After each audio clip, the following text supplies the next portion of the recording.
Dave Smith has been a great colleague, a humble leader at the university. He immediately had the confidence of the faculty, which was hugely important. He has been a valuable member of all the decisioning processes at the university over the past year, and while we wrap up this dean search, which is not that far away, we could not have had a finer leader than Dave Smith. So, the powers that be have decided this is the year that we should honor Dave Smith as outstanding staff member. He's been an outstanding faculty member. He certainly is an outstanding staff member, and what a blessing he's been as our colleague. Welcome, if you will, Dr. Dave Smith.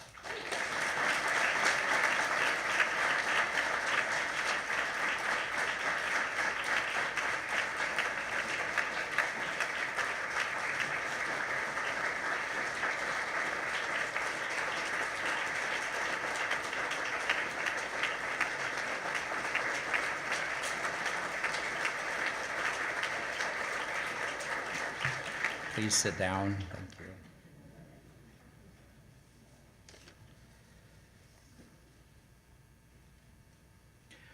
I think I'm going to discover it's easier to give out awards than receive them. This is a real honor. First and foremost, the people closest to me, my family, I'm thankful for their influence in my life, from my mother and father who raised me, to my family today, my wife Jenny, and 3 wonderful children, Kerrigan, Sinclair, and Simon. They couldn't be here today, but are close to my heart and give me fuel in my tank every day. The president and provost gave me this opportunity. I'm so thankful for their vote of confidence and support. One of my favorite moments this year is when I was introduced not as interim dean, but as intern dean. And I have learned like an intern. I have had true on-the-job training from the senior leaders at this university, many of them who are here today. I can say with confidence that the university is in good hands. It's run by people with high character and high competence. Any success I've had in this role is really due to the people around me. I'm so blessed by my many great colleagues at Pepperdine. I'm honored to have the 2 prior staff award winners here today and proud to be in their company, Mike Sims and Gabrielle Soraldoni. Thank you for coming today.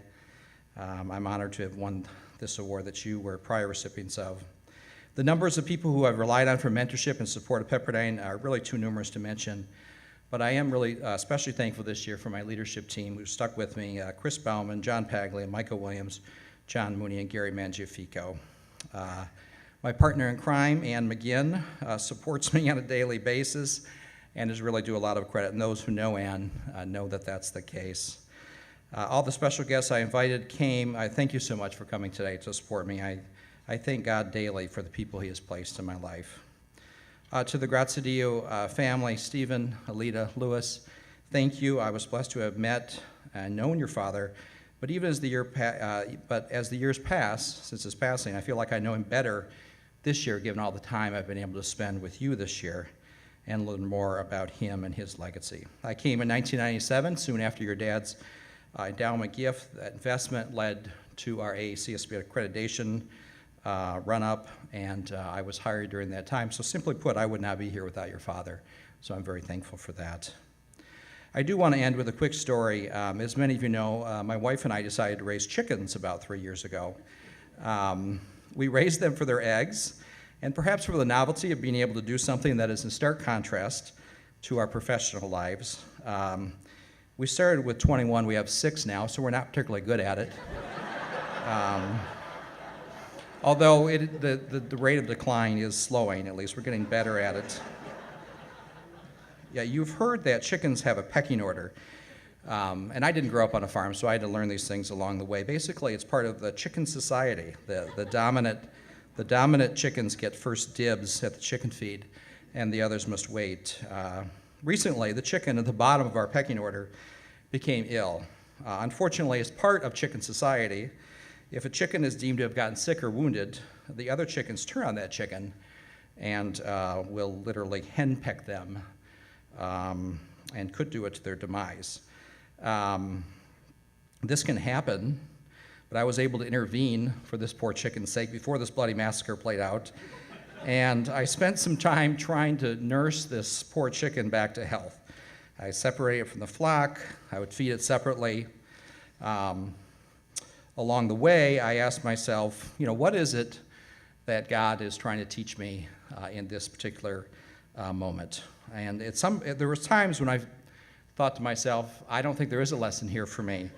I would be spending all day at work doing dean duties, and then I would have to come home in the evening before nightfall to make sure I took care of this poor chicken.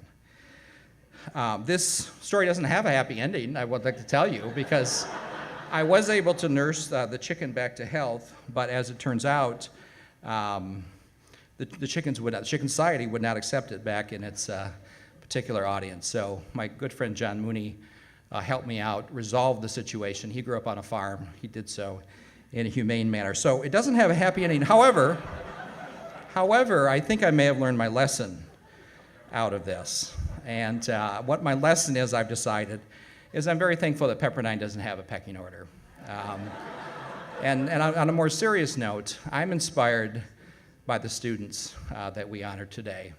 And when I came here 18 years ago, there's a statement in the Pepperdine's affirmation statement that says that a student is of infinite dignity and is the center of the educational enterprise.